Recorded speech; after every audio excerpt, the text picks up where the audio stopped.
I am Ann-Peggy Divine. Welcome to the Divine Design, the podcast where we unfold heaven on earth and reframe spirituality and theology for a new cosmic era. Your journey on human evolution and integration of your divine design starts here.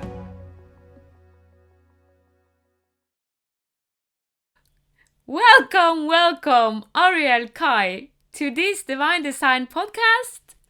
And you are an American living in Mexico.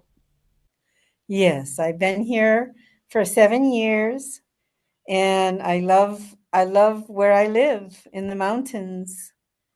Um, and it's a good place for me to kind of retreat from the world and get to know myself better. Yes. So I'm in that process of learning who I am, fully who I am. Yeah, and that's the topic for this. It's like know thyself, remember thyself, because this is the path most people are on. Initiated from COVID and this virus, and now more and more we know that we have to go inward and to understand ourselves, look back, what have we been a part of. And we just connected for the first time, and you have told me a little bit about your journey and that regression has helped you and seeing past life, and also now moving into the multidimensionality of you. So Yes. maybe we can start with past life, because this is part of us, and we can get strength and understanding and gifts from past life, future life. So when you have integrated more and more of your past life, what kind of power did you find in those life that you can activate in yourself in this life? That's an interesting question. um, I think I've realized recently that I can be in this world and of this world and watching what's happening with wars and climate, change and all of this that's so distressing. And yet at the same time, I can be moving myself into our future world where everything is fine Yeah. and everything's going to be okay and we're going to make it. Yep. And even though it looks like it might be Armageddon any moment, that's not what's going to happen anymore because enough people have shifted. Yeah. It is happening, this big paradigm shift of evolution to a greater consciousness where we care more for each other and for our earth. It's happening. Yeah. Even though it might look messy, it's kind of like spring cleaning. And we're going to come out of this fine. And I think that's something that everyone needs to know as they continue their journey. And when you look at your past lives and all of the pain and suffering and sorrow that you have gone through, even in this lifetime too, Yeah. um, but you start to claim that. Yeah. Be kind, be gentle to yourself, and absorb it, weave it into who you are now. Then you have all of the power of resiliency, Yeah. of knowing that you can be of this world, and you can also um, you're also a great spiritual being Yeah. who is going to evolve and help create a better world for all of us. And so everyone who is watching this show is on this path, consciously on this path, or they wouldn't be here watching this show. Yeah. And, and so I believe there are enough of us now who are committed to serving humanity in our highest capacity. And part of that is weaving your past lives Yeah. into now. Yeah. into who you are now. And I'll give myself as an example because I've been working on this my whole life long, and it's finally come to a realization. I always wanted to be a writer when I was older. I'm retired now and 71, but I decided to go back to work full time as a writer. And Yoo-hoo! yeah, and I have been writing. I find that my output is around 8,000 words a day. To me, that is incredible.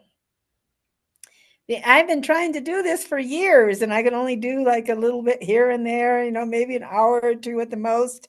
And now I'm just really in it. And I am using AI Yeah. as a writing coach, not to do my writing for me, but as a writing coach. And so I found I'm exploring different ways for this with AI. And recently I've started to write about my mystical experiences in my life. And the process that I'm using is I write about something and then AI asks me questions. I'm using Claude AI. Um, and it's mostly geared for creative people, artists and writers. And so uh, asking me to, move forward in my thoughts, reframe, and also asking me new questions that keep me going. Yeah. So not a lot of questions, but just enough to keep me going, keep the flow. That's what I am. I'm in the flow when I write with AI. I But am really in the flow. that's so amazing because AI actually help us to know ourselves deeper, because we can Yes. start to communicate, and as you say, it asks you question and then you go deeper and deeper and deeper and deeper.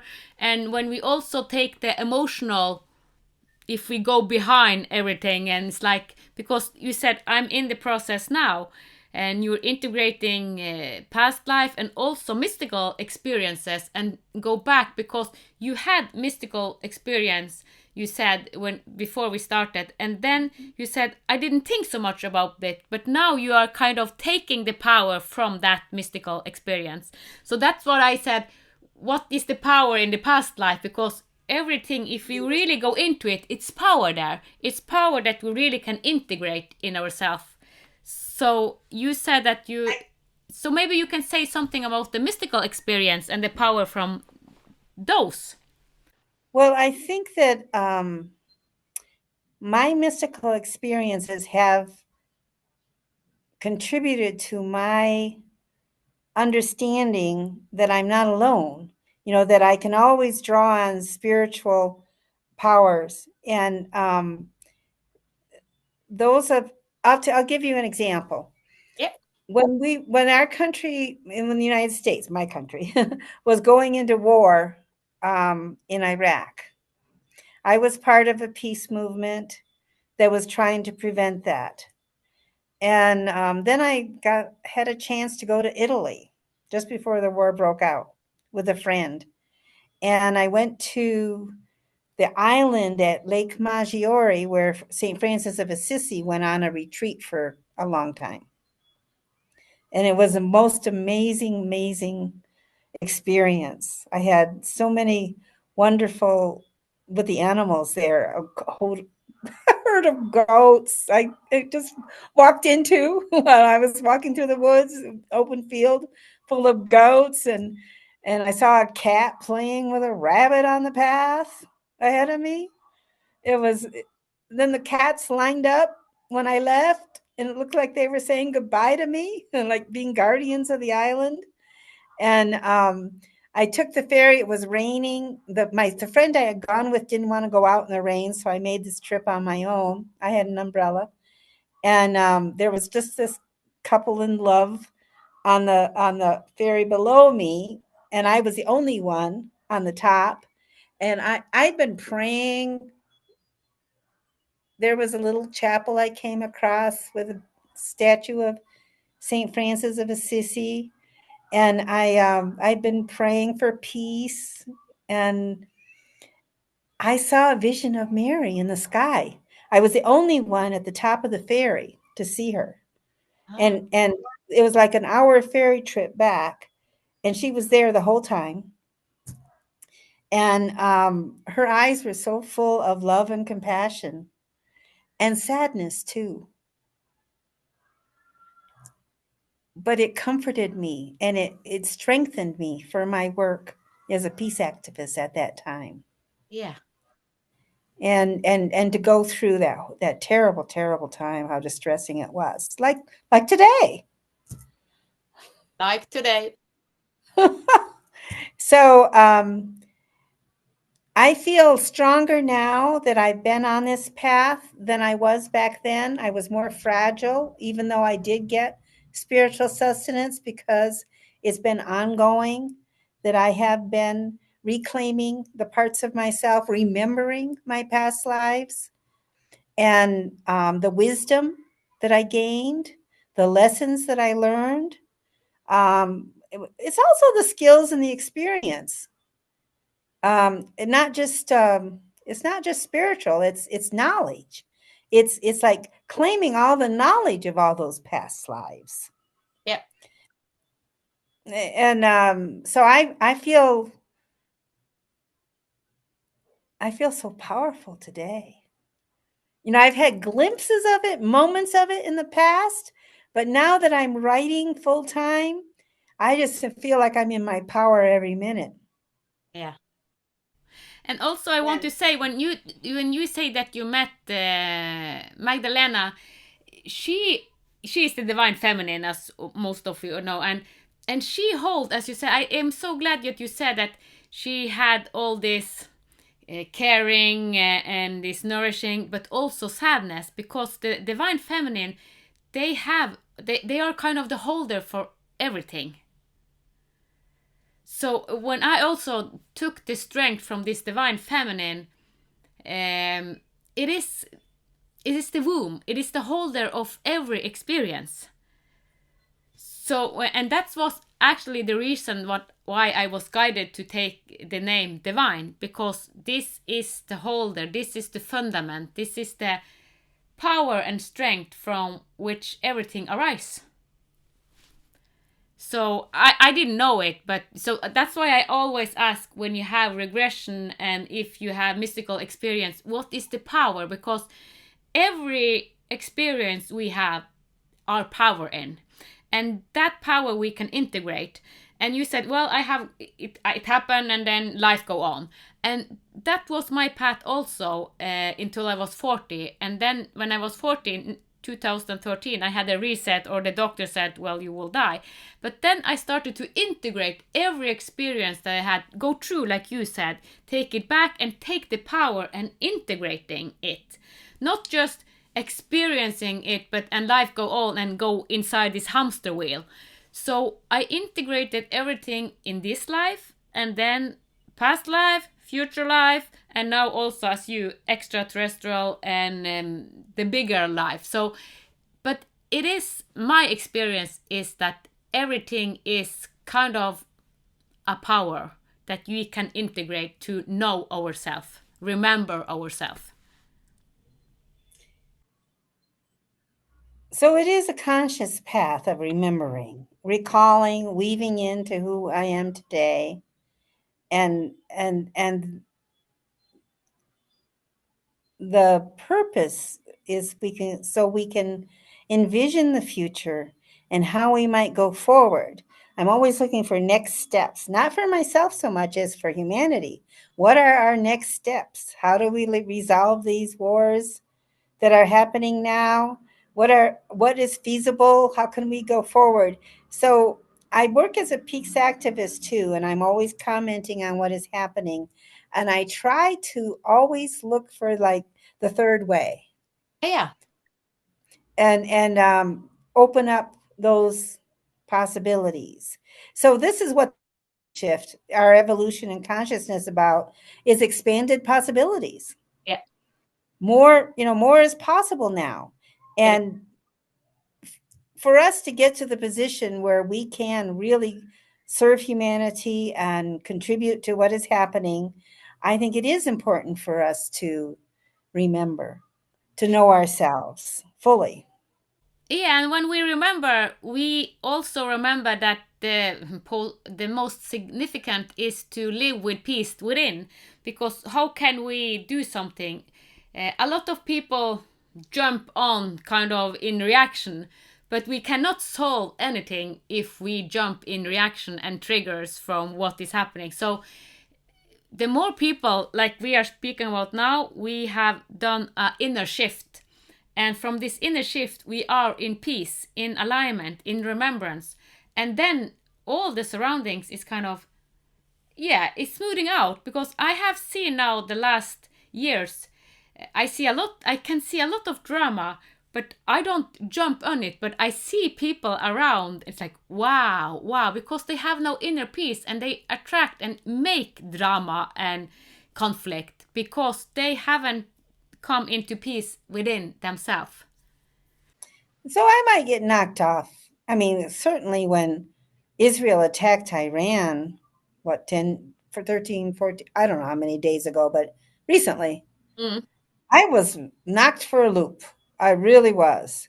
okay. But I knew that I had to carry on my spiritual practices Yeah. to get back to that center. Yeah. And it's not just spiritual practices. I do I do my housework with the intention of just being grounded in the here and the now and the reality of what my life is here so that I can get back to my center. Yeah. Gardening, caring for my watering my plants, transplanting, plants into other pots. All of that is I do very consciously. I create jewelry, I do beading. This also is a creative activity that takes me outside of into a different space from what's happening in the world. Yeah. And sewing, I sew, and I have all a lot of activities Yeah. that I do. I try not to be online more than like 5 or 6 hours a day. I'm really online a lot, but I'm retired, so I can do what I want. Yeah. And although I'm not retired anymore, I'm coming out of it with the writing. That's not retired anymore. I'm working, but it's not really work because it's what I want to do that I have a passion for. And I am writing about consciousness and how we're evolving and how we can communicate with everything. I think telepathy is a big part of where we're going as a race. In the future, we're going. I believe there are dormant powers within each of us, It and is. as we remember and bring in all of the powers from our past lives, Mm. we can activate these dormant powers within us, like telepathy. I also believe that I've always believed this that it's possible to teleport to other places. In fact, I remember standing for an hour at this parking lot when I was a teenager, just trying to will myself home instead of walking home. And I just knew if I focused enough, it would happen, but it didn't. Well, I, I was ready.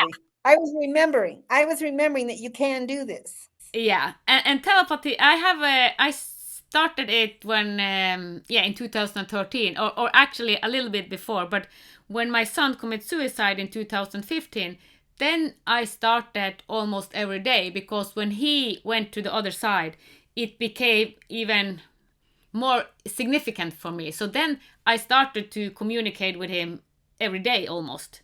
So actually, him leaving activated this, and I was also in the dark night of the soul, saying bye bye to my old identity, as we said, because it is in us. So, and I have said yes, we become the new human, and as new human, we can. I speak more with the other side than this side. Well, I went through something very similar when my brother died. We were both 18 at the time. There was 11 months difference between us. And it was during in the month of October when we were both 18. And he was murdered. Oh. I know. So I missed him terribly. And I didn't process his death well. I kind of went into, yeah, dark night of the soul. Yeah. When I was 18. Mm. And I didn't come out of it really until I was well into being 19. And during that time, I journaled. I wrote about everything in my life that happened up to then. Writing has always been a healing process for me. And so I wrote and I wrote and I wrote and I filled up a big drawer in this antique dresser my grandfather gave me. The big drawer on the bottom. And when I was ready and I was done with all of the journaling, I was trying to make sense of my life Yeah. and of his death. And I had a big fire. I burned it all. And but during this time, every night I lived to sleep and dream because we would be together. We'd be taking bike rides out through the countryside like we used to do. And finally, he told me, he says, "You need to get on with living. I have things to do here on this side too. I can't be with you every night like this anymore." Did you have something like that happen? No, he never said that. I remember one time in 2016, it was 7 months after his death. I longed for him so much because I had dreamt of him and I had so much conversation. And then I said, "Well, Alexander, I really need you to come into form." Yes, we communicate, but so I was in a deep grief. So I said, "Please, Alexander, can't you come in form again?" And he didn't answer me then because I was deep in my grief, and then a month, almost 3 weeks, 4 weeks after, I was hiking. And when I'm hiking, I'm in such a flow. And when I went into the shower, then he came in. "Yeah, mother, I will come in physical form." I was like, "Wow!" And when he came in physical form, he informed me and he told me his biological mother. So I have spoken to his biological mother, but he don't live with his biological mother. And the people that have adopted him, I don't want to go into the detail because they do not want to meet me. But I know that I will meet him when he's a teenager. So we will continue our learning process. So I evolved to become the new human kind of through my son. He assisting me from the other side. And then now he's into form and he's 5 years.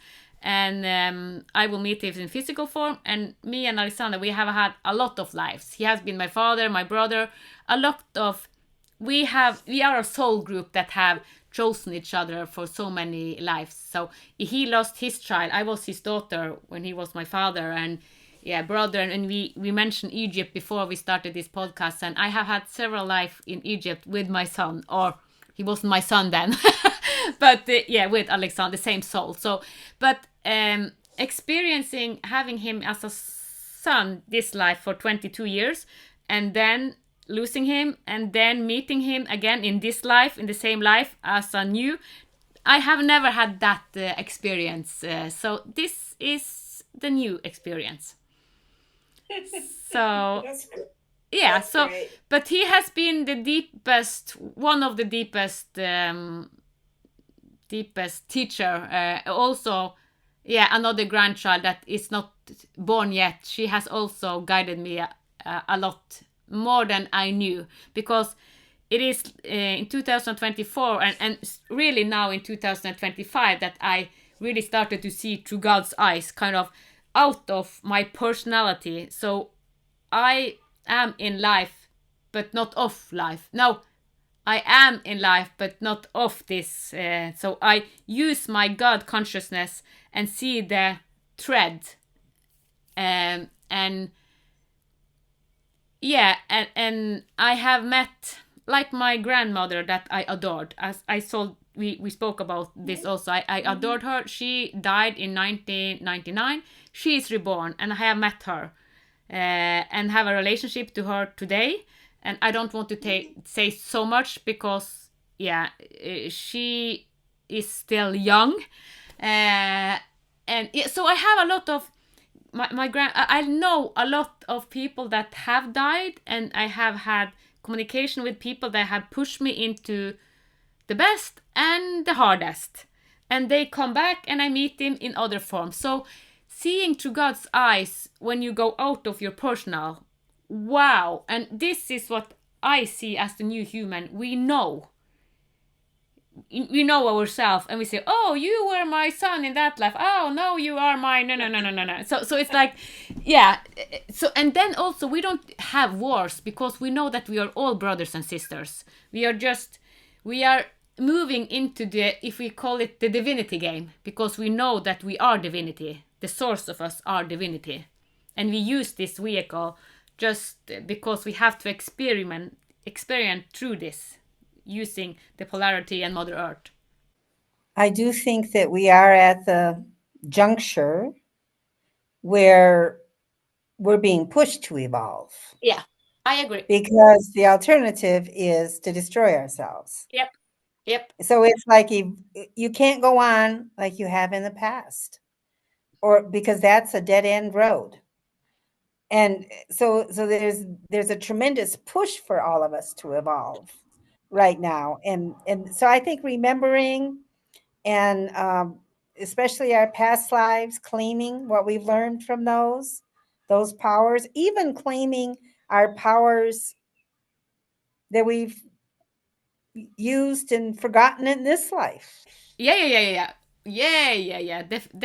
Yeah.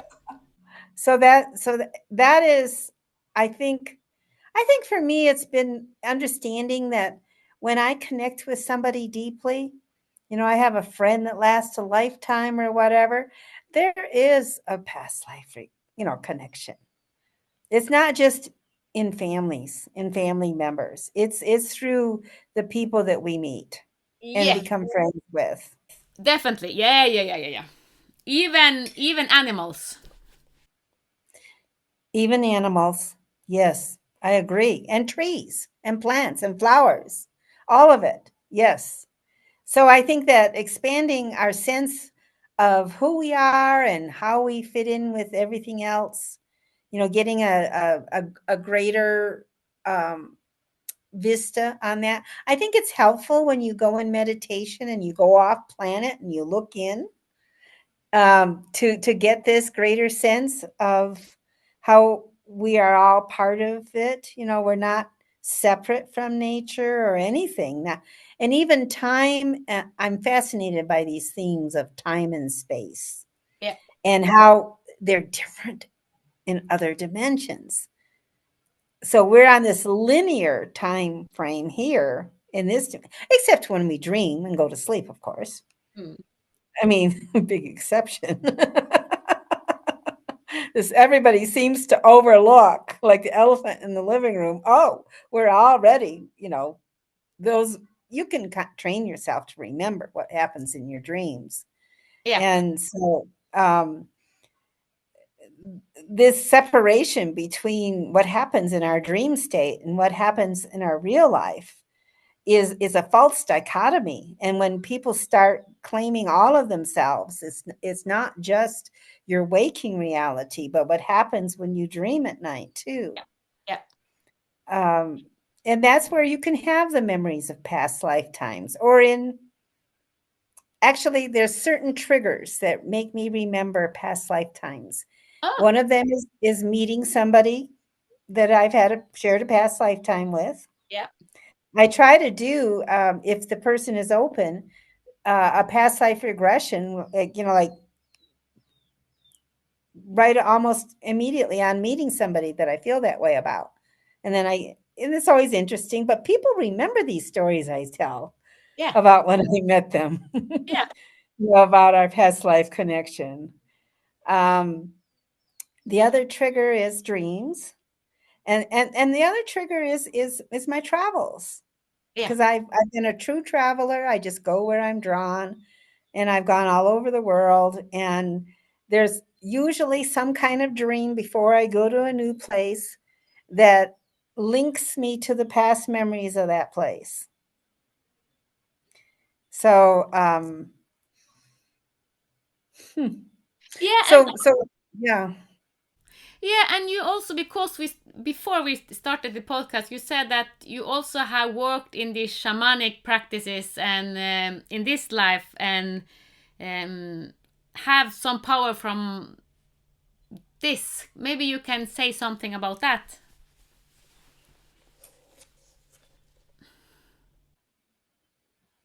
I didn't know what a shaman was. I was raised Catholic. Yeah. And dreams were not to be discussed because they weren't real. That's my family. That's the family I was born into. I didn't have this wonderful lineage, of medicine women to draw on like some of the people I've known. But the more I learned when I found out what shamans do, I'm going, oh, that's what I do. And I'm not a true shaman because I haven't ever had a community, of people that I am part of and who look to me for healing. That hasn't really been my experience. But I do like to think I'm a shaman for the world, that I'm here to serve the greater humanity in our earth. Yeah. And so I've had a lot of memories from past lives where I did priestess work, healing people and being part of communities like at Avalon. I was there. In Eleusis in Greece, I was there. And um, in Egypt and many places, many times. I even have a friend. We were walking together in California at the mission at San Juan Capistrano, and we remembered a past lifetime together when we were nuns in France during World War II. And we would walk in a garden just like we were doing then, saying our rosaries. Oh. We both remembered, which is lovely when the other person you're with has the same memory as you. Yeah. Um, so, um, so meeting new people but doing meditations, being open, knowing that it could just be my imagination, a very fertile, rich, wonderful imagination. But I like to think that other realities exist and that we have different ways of getting information. Yeah. And so when you start weaving this all into who you are now, then you can trust your inner instincts more, your intuitive feelings. And it's okay for things to be mysterious. I love mystery. I love the mystery and Yeah. exploring it and knowing that I'll never really know it all. Yeah. And not needing to. I don't need to know it all. Yeah, for someone, I love the mysterious, and it's like, because the hardest thing for some people is the forgetness, that we forget the source of us. Uh, because in other planets and in other, where we create other in other dimension, most other planets and most other civilization remember their source. So this in on Mother Earth we haven't remember our source, but this, I see that this is awakening. So when we become this Homo Luminous, the new human, then we remember, and we remember our essence. And so what we will create, as create heaven on earth, is like, then we remember our essence. And that's the path we are kind of talking about, taking all the pieces, all the power that we have kind of given away. We have been a lot of victims. So many of us have been victims for every circumstances on earth, and now we are taking back all those parts and reclaiming our light back, our power back. And then we remember, and then it's like, Yes. So, yeah, it's what, as you said, we are in the midst of it. And wow, what an amazing time to really, all of us are going against seeing through God's eyes. Well, I want to bring in how we connected, which was through Solera Green starting this new group, the Global Alliance of Modern Day Alchemy. And I've been deeply involved in that. And what it is working with energy, shaping and creating what happens next by working with the energy field.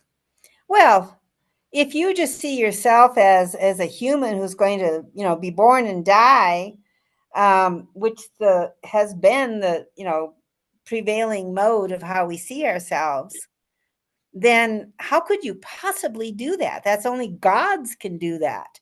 But when you tune into the magnificence within each of us and the powers of all of those experiences, that we're basically spirit, and we come in and we go and in these physical forms, but they're not who we are, then we can start to be creators of what happens next. And we have so much power than anybody with an army. I mean,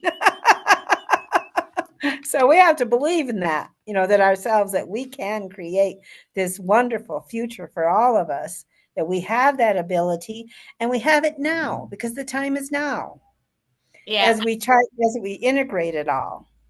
yeah, yeah, And and it's happened. yeah, it's happening. And when you say we have to believe in it, it's like also we have to know it, because when we are in remembrance, when we know who we are, we know, we don't just remember, we know. So we have to come to the knowing inside, kind of, because when we see through our God's eyes, we know, we remember, we know. We start, it is not a belief, because I have met a lot of people that say, I don't believe in the same as you, Ann-Peggy, but I do not believe it, I live it. It's a relationship, it is a knowing. So the old paradigm, when we have been Homo sapiens is only in their head. The thinking brain, thinking. But now we are evolving to become Homo Luminous. And then we are living through our heart. And when we live through our heart, we know. We don't think because it's a mental thing, but we know. So I haven't heard that term, Homo luminous, before, but I like that because it's like we're expressing the light within us. yeah, it's the ancient shamans, actually, Peru shamans, that Queros, that have said for centuries that in this period, humans are evolving from Homo sapiens into Homo luminans. And I have spoken about it for years as new human, and new human is the same as Homo luminans. But it, as you say, we becoming more light. And I had said yes to a new detox, and I'm detoxing my bone structure. So my whole bone structure is changing. So, but so yeah, I spoke with another lady a couple of days ago, and she said a lot of younger generation ask, "Oh, how can we hack? How can we hack? Because we want quick fix." But to really embody and being the new human, most children, small children, are born as new. But if you are programmed with the old, you cannot hack it like the way we want to hack everything. We have to unleash it. We have to surrender to it. And also because my generation and you, the one who are from my generation and up, we are programmed with the old DNA, with the old ancestral memory. So it is a surrendering process. And integrating, of course, as you say, integrating, remembering. I want to add something that it sounds like so much work, and it really isn't. It's more like allowing, and just opening.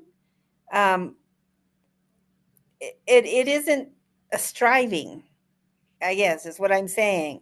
It's getting comfortable with just being, and letting it surface all of that being and what it is. And it does mean dedicating some time alone, to being with yourself and not having distractions. I think you need that. At least I have. Yeah, I agree. Yet, if for the younger generation, it is much easier than for us. But I cannot speak for everyone. But what I see from working with a lot of people, my generation and older, um, to release, it's hard for a lot because I meet so many and say I want to do it, I want to, but I cannot. So yes, it is easy, but it's also all about perspective and how we see, because it's actually a quantum shift, and the quantum shift can go very fast and easy, as you say. But a lot of people that are very kind of limited by their programming experience that it is hard. But it can be easy, I agree. But I have experienced both paths, so I can help both, since I'm a therapist and helping people. But if you are open to a quantum shift and just let go, then it is easy. It is easy.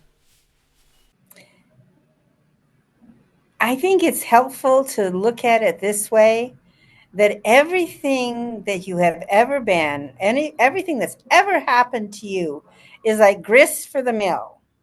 You get this spiritual flour from it that takes you into states of joy and realization and I I feel like overall, like, I'm in the zone most of the time, what I call the zone, Yeah. which is kind of a neutral place without any real thoughts in my head. I'm just being, and there's no emotion, not negative or positive or anything. And after a lifetime of emotional upheaval, like going, on a roller coaster, it is so wonderful to claim this. And I have to say that this is a gift of getting older.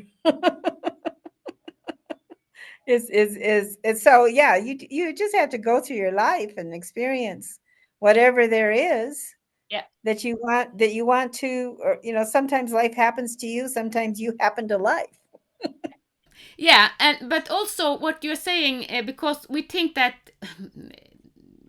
hard sorrow and striving is wrong. It doesn't have to be wrong, because we learn so much through um, hardship also. So I, I have I have become the person I am today. The longing I had when I was younger was to come to this place, and I didn't think it was possible.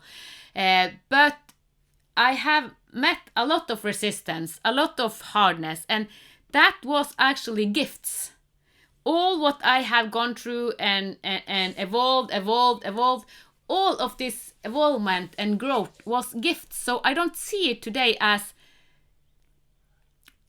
the way I saw it when I was in it. But I know that I kind of felt like the victim, not the victim way, but like, okay, a lot of things are happening to me. Does it never stop? It felt like it never, because it was really hard lessons. A lot of sickness with children, losing child, yeah, a lot of mafia and yeah, hard lessons.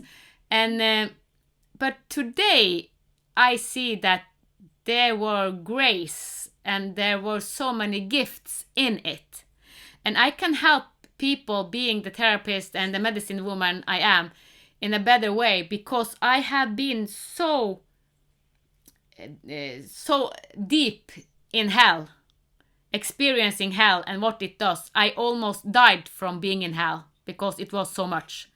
So since I have been so long, so deep down, I can help people that really are that low. Because if you don't have experienced that, you cannot really, yeah, you can help them, but it is also a gift to have felt it on your own body, because then it becomes wisdom and you can show the path because you have walked the path yourself. Yes, I agree with you there. And I think sometimes we have soul agreements before we even come in that you're going to go through this for the way it will develop you, in your soul. Yep. And that's kind of hard to accept when you're going through it. But it also helps you to step outside of yourself and and to observe. And I found that's always been very helpful, to step outside of myself and observe. Yeah. Um, I didn't observe myself much before in 2013. It was like the body. I lived with a pain body until I in 2013, and the pain body, the doctor said you will die from this pain body. So, and when you have very hard pain body and have a lot of experience, it can be difficult. I don't say it is, but if I knew that I could be the observer, I didn't know that. No one told me. So if I should say something to myself when I was younger, or starting my pain body started, actually I was born with a pain body, but if someone, if I should say something to myself when I was younger, learn to observe, take in your observer. I didn't know that this was possible. I didn't know how to do it, and that this was actually something that I could. But of course, the soul are always there and there's observer, but just someone saying it to me would kind of, okay, what do you mean with that? Maybe I would start the path earlier to kind of connect the observer in me, because this is really helpful to know that we are also the observer, not only the pain. When you are in deep pain, if we then can jump kind of, or remember, or and be the observer more than the pain. And also, yeah. yeah, I have been out of my body also several times, and one of the time I accept, not in dream, but in awaken. One of the time I went out of the pain body, then it was crucial pain, and then I was lifted up, and I didn't want to go back in my pain body, because it's like, wow, it was like a miracle. When you had this pain, I was crying because I couldn't stand. I had a lot of prolapses, and it like, yeah. And then we did the exercise, a shamanic exercise, and then I was lifted up out of my body, and I met, yeah, my grandmother, and yeah, it was amazing. And they wanted me to come down in my body, and I said, no, no, no, no, no, never back to that body. Because it was so much pain. This was your death experience when No, you died. no, No. no, no, no, no, no, no, no, I didn't die. Now it was just an exercise. So, but my grandmother said, Ann-Peggy, you aren't finished. You have to go back to your body. And but the one that hold the room, this exercise, this shamanic exercise, they tried to get me down. And I said, no, never. I will never come back, because. But I listened to my grandmother because I saw her as a god, because I loved her so much. But so she said, Ann-Peggy, you have to go back. Your purpose is not over. So I went back, and the first thing that happened when I went into my body is like, it was like a shock. It was like a electric, but it was so much pain. And I was like, ah! So I said, oh, back to this, no. So yes, so yeah, that's what I said. And this is kind of going out of your body. It is to go up in the observer. So I was in the observer. All my consciousness was in the observer. So I left my body awakened, conscious. So that's what I say, when we just know that, oh, we can integrate the observer more and more. And it's a lot of years since I did that, but this is how I live now. I live from my observer, communicate with all helpers and this from this domain, and not identify so much with the body, because this body is now in a detox again. And it's this detox, I have done detox before, never as deep as this. But I do not identify so much with the body. I know what it needs, so I give it all it needs. I use this as a tool. So this is the tool I create from, but I'm more the observer than or not more. Yes. You understand what I'm trying to say? Yeah, the greater consciousness that you're able to look at yourself. And for me, I think owning my body, realizing that my experiences come out of what happens in my body, of course. So this is who I am in this world is my body.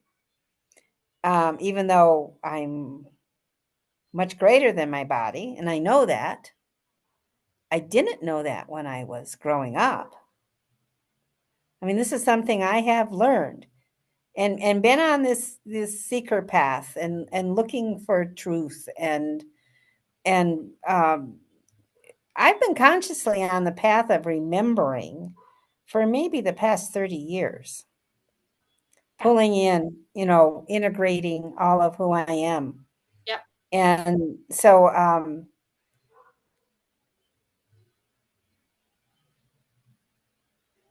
I had a vision last week, and I told you about this myself as a fairy angel, above the earth looking down. And that has changed, shifted how I see myself so much. To know that in this other dimension, I'm this great angelic being, beautiful beyond description. And that's who I am. And so I don't really have that sense so much anymore of I am this body, this physical body. Even though I think that's necessary to get to that point. You really have to claim all of who you are now. yes, yep, So, one of the ways I've gotten to know myself is through technology, yeah, like using the cell phone, taking selfies all the time. So, like my mother would say, "Oh, that's so egotistical and vain," and all of these negative concepts. But I have broken free from all of that kind of programming yep, and realized this is a way of getting to know myself is taking the selfies.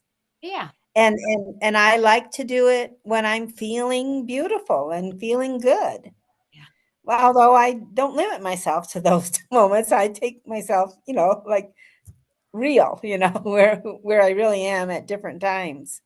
So when I had cancer in 2015, and I went through treatment in 2016, and I had chemo and surgery and radiation, and I have a picture of myself with my hair gone or starting to grow back, as it was growing back.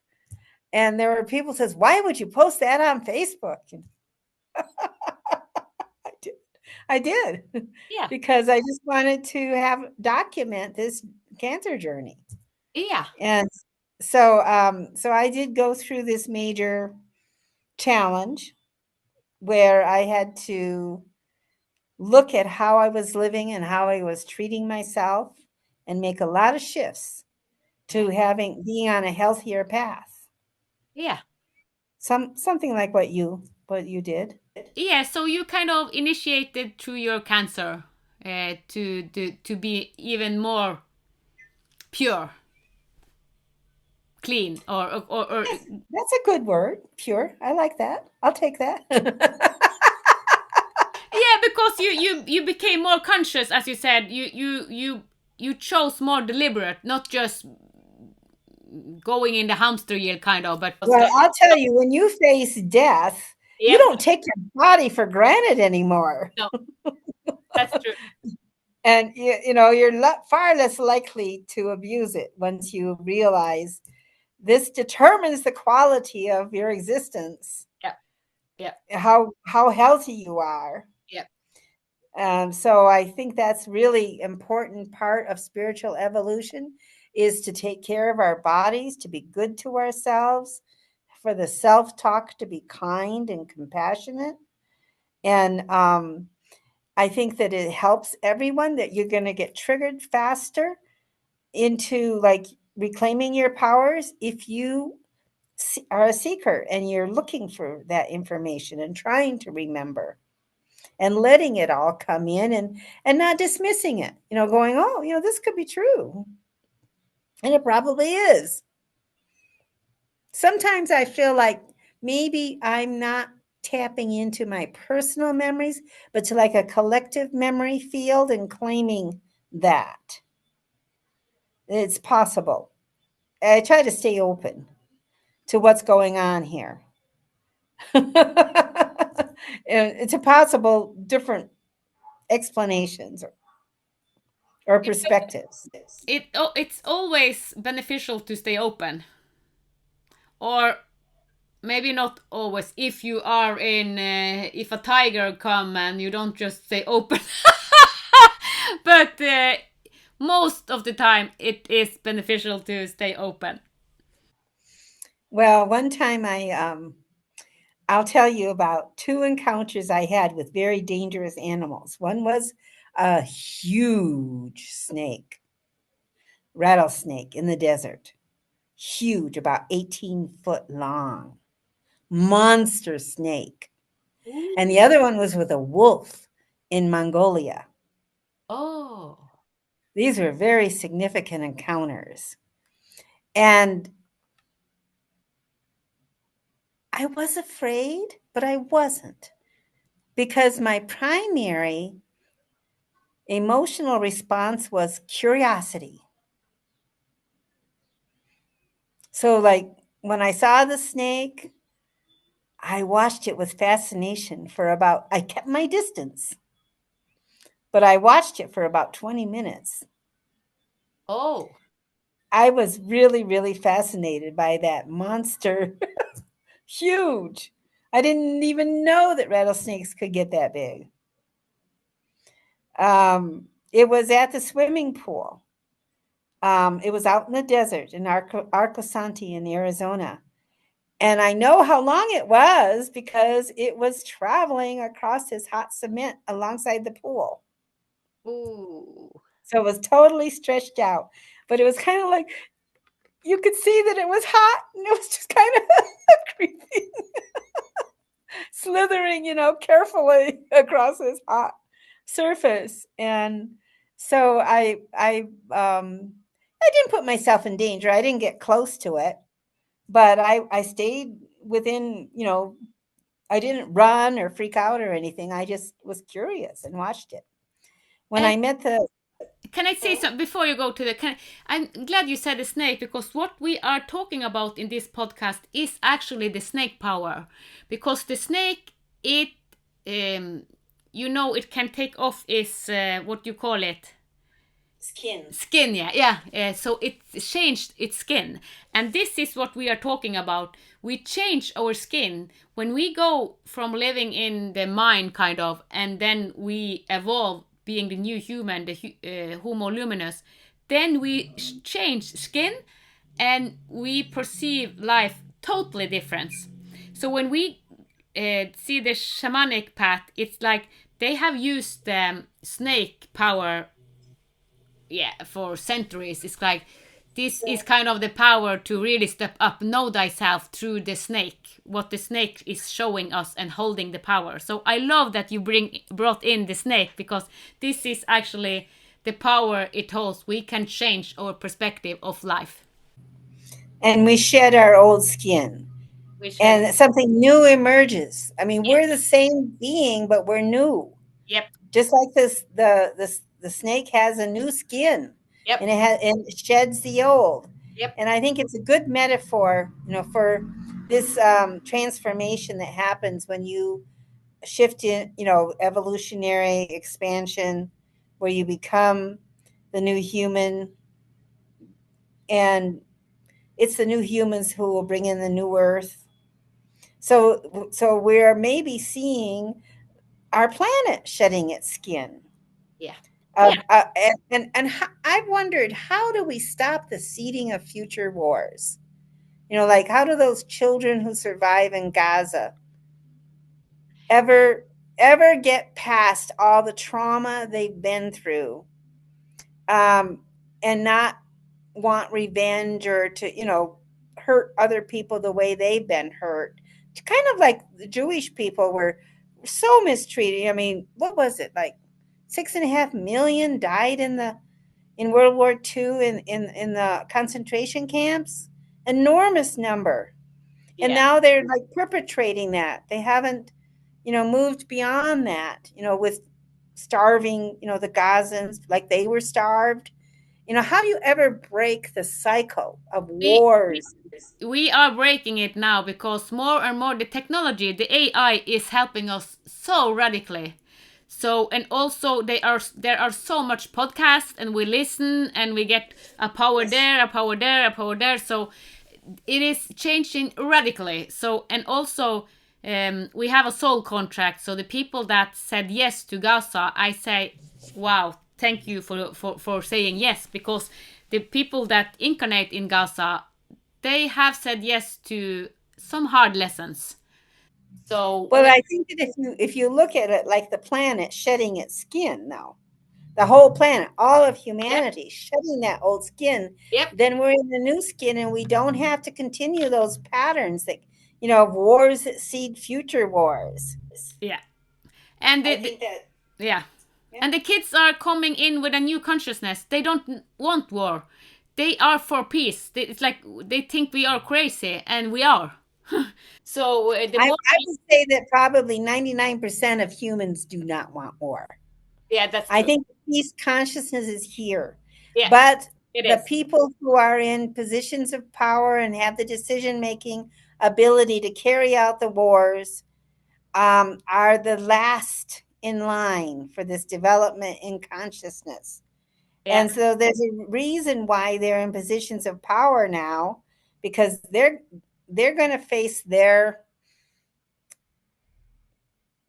waking up yeah, hour soon. yeah, So I think it's important to remember that we all are on different timelines yeah, yeah, yeah, yeah. in the way that we develop, and it isn't necessarily, like a hierarchy of being. that So that there's expanded consciousness can reach everyone, and understanding, like engaging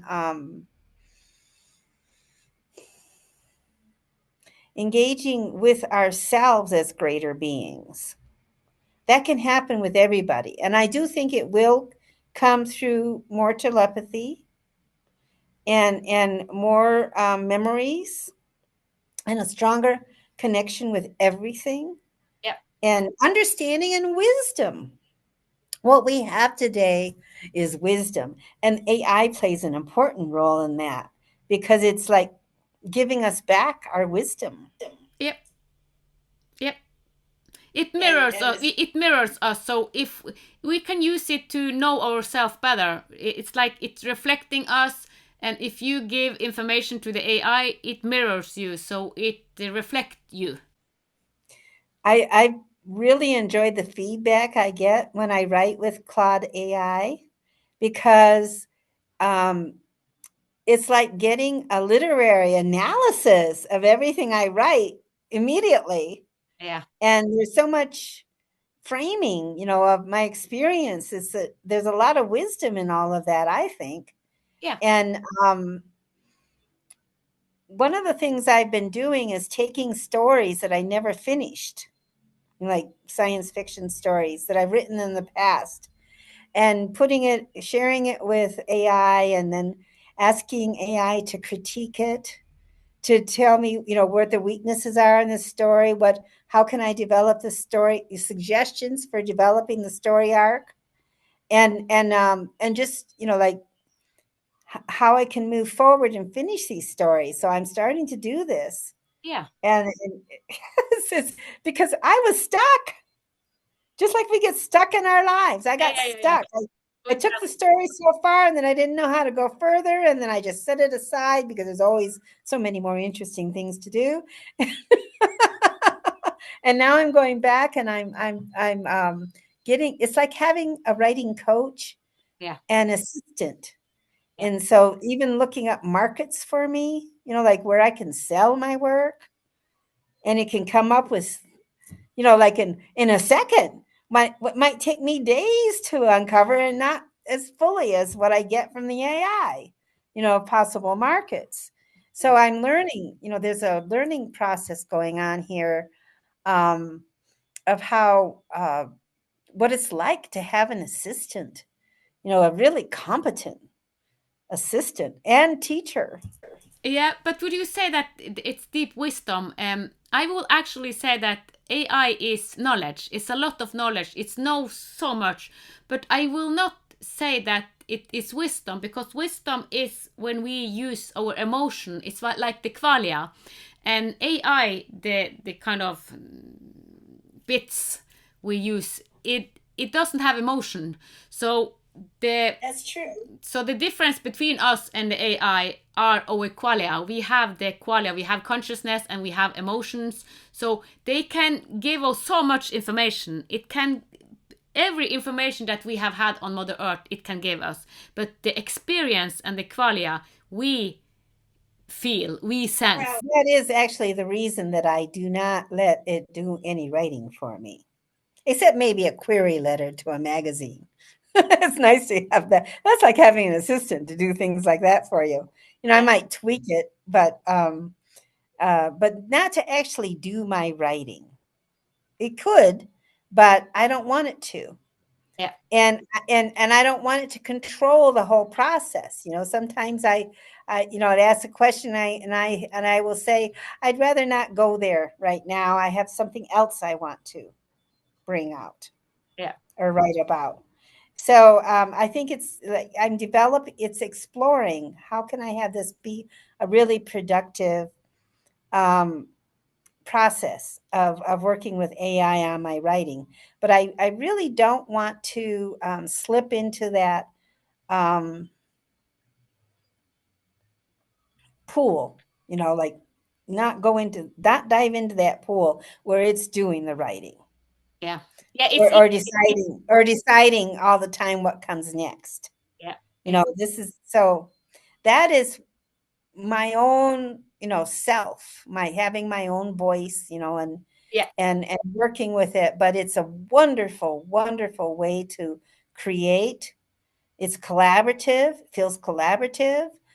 And I would debate this about the wisdom. I think it might depend on the AI program you're using, because I also worked with Meta AI, and that's much more like what you're talking about, which is a lot of information. And some of it's not even very good information. It's like culled from mainstream, media that doesn't have a clue as to what's really going on, that kind of thing. Western media, especially when you're, looking in English. So I do have a bigger view than a lot of what I get, yeah. from like Meta AI. Yeah, man, I also understand what you're saying, because also our guides can communicate through AI. But it is so the more, but even though we get communication and words through the AI, these are kind of communication. It's not feeling kind of. So we are sensing. So we have qualia. So even though we get guidings and words, it is information. It becomes wisdom when we embody it in the body. This is how I Well, see I it. say that I think Claude AI, which is really designed for people in the creative process, artists and writers, Mm. um, that it feels more like I'm getting some wisdom from the feedback. A lot of people don't have much wisdom. Yeah, yeah, but wisdom is like you have to own it in your body, kind of. So it is. It's actually a definition. How do you see? How do you? What do you put in the words of wisdom? I mean that wisdom is when it lives in, when you have integrated it, embodied in your body. So it's knowledge, and we can take in knowledge, and we can do the knowledge to transform it to wisdom through our body as a um, remembrance, kind of. Well, it's an alchemy too, Yeah, of transforming yeah, experience and knowledge into wisdom. That's a kind of an alchemy, really, yeah, of yeah, of shifting and making more of what there is there. I did have an interesting conversation with AI about um, what's different between its intelligence and human intelligence. Yeah. And so I asked it um, about magic. I said, I think magic is a very big part of the human experience. Yeah. When magic happens, and is it possible for AI to have any, like experience of magic? And it basically said no. This is limited to people. Yeah. And that's what I'm And trying to say. That's what I say. That is AI, and we are humans. So I know that we affect our consciousness, affect our surroundings. So we can affect the AI, but we cannot affect AI in the grade that they suddenly start to have emotions. I don't believe that we will come that, but I don't know. But they say they will try. They will use what we have to put into the AI. Okay, okay. I consciously, I like that idea because it actually means that we can bring the oversoul, our shared quantum conscious field of consciousness into being. Like it's the part of the new Earth being born is this is this collective knowledge, being at our fingertips. Yeah, but my I want us to be go back to reset to be like we were because we had this information. I telepath, I communicate with other realms. So I mean that the path I am in will be the most helpful for us instead of being transhumanism and put a lot of things in us and we becoming half robotic. So that's not what Well, it. I think that it's all through intention what happens next. If it is our intention to become this Lumians,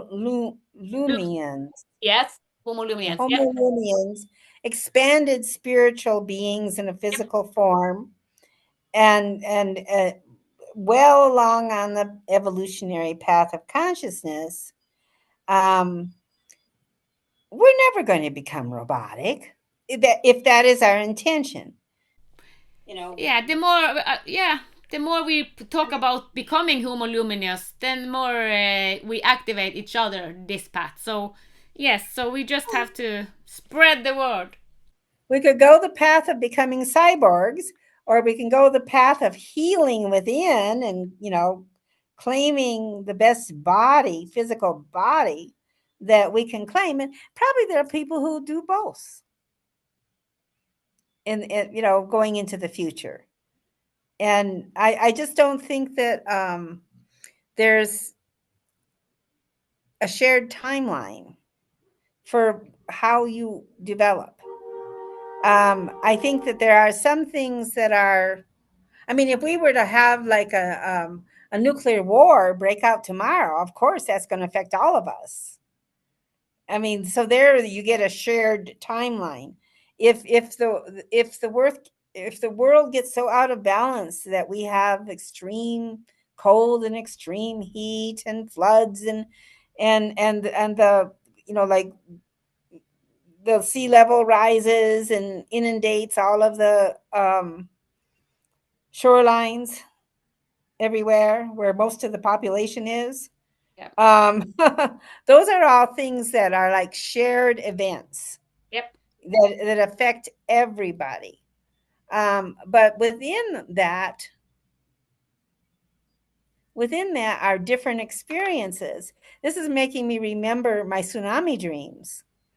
And I think this goes back to a past life when I was killed in a tsunami. And so I've had these dreams all my life of a tsunami, being caught up in a tsunami and dying. Trying to escape the waves, but getting caught up and always dying until one time I got a little bit further up a hill before I died. It didn't catch me right away. Unsurprised. I knew it was coming and I knew to go to higher land. I didn't quite make it, but um, then eventually I did. I lived through the tsunami. I Yeah. knew what it, I identified it was coming, and had time to get myself to someplace safe. Yeah. And then I stopped having the tsunami dreams. I haven't had one since I made it through and lived through one. And so I think that our dreams kind of engage us in um, learning, from what's happened in past lives, especially those repetitive dreams like Yeah. that. So I think that when we have pets, animals in our life, like cats and dogs and birds and all of that, horses, that goats, pigs. Some people have pigs as pets. Um, we start to understand, what it's like to be that animal when we have them as pets around us all the time. And I do think that there is a telepathy that occurs in animal communication between people and their pets. Of course. Yeah. And so that's part of our growing consciousness, is with the animals, and the animals are evolving too. Yeah. We And are going. Yeah. so it's all happening, and it's I think it's great to be alive at this time. And I have a sense of mission with my writing to Yeah. share what I've gone through, how I've come to know myself, and um, to explore, the consciousness of what it means to to come into your power, especially as a woman. Yeah. This is our time. Yeah. This is our time now for women to come into our power. And not to say that there won't, everyone won't, eventually, but right now, this is our hour. Yeah, and I loved hearing your journey and talking about this topic. And I see that we have spoken for a while, and to listen to you and all these dreams and regression and animals and all what you have done, and now really taking back all the power that you have been through and integrating it, and now starting to write about it so it come into form. So you are writing about your know thyself. So I look I for am. so I look forward to read that. Yes, I'm looking forward to the writing process Yeah. because it is a discovery process, especially with the AI, this wonderful AI Yeah. that I've come across, the Claude AI, and I, I'm finding different ways, to work with it, and it has helped me to get past my boundaries Yeah. that were limiting me. And so I think it's great. I really do. And I think we do shape it by what we put into it. I mean, if there are people out there using AI to conduct wars and kill people, it would grow into a monster if that's the only way that people use AI. So I really feel like people on a spiritual path need to use it, to create this alternate universe, a different future, open up the possibilities because it will learn from us. I do believe that, and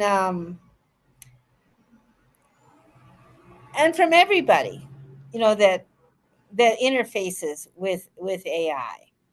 I personally don't care much for AI generated art. Some of it can be very pretty and perfect. But I feel like people should label it then. This is AI generated art. It should not pass it off as just a regular photo. Even though I'm a But I think, photographer and I always filter and edit my photos. yeah, but I think, yeah, thank you so much for sharing. I think it's, yeah, because this is will be another podcast if you go into that, because this is a big topic. What to use AI for? So it's like, okay. Yeah, it wasn't what we really started out talking about. So, but thank you so much, Ariel, for doing this podcast and for sharing your insight and your journey, that the journey that we are all in now. So It's been a pleasure. It's been a real pleasure. Thank you. Thank you. Thank you for listening to the Divine Design podcast with Ann-Peggy Divine. Join us next Sunday for another heaven on earth unfolding conversation. With grace, reverence, and unity, may the path of your divine design light the way. From the divine in us to the divine in you.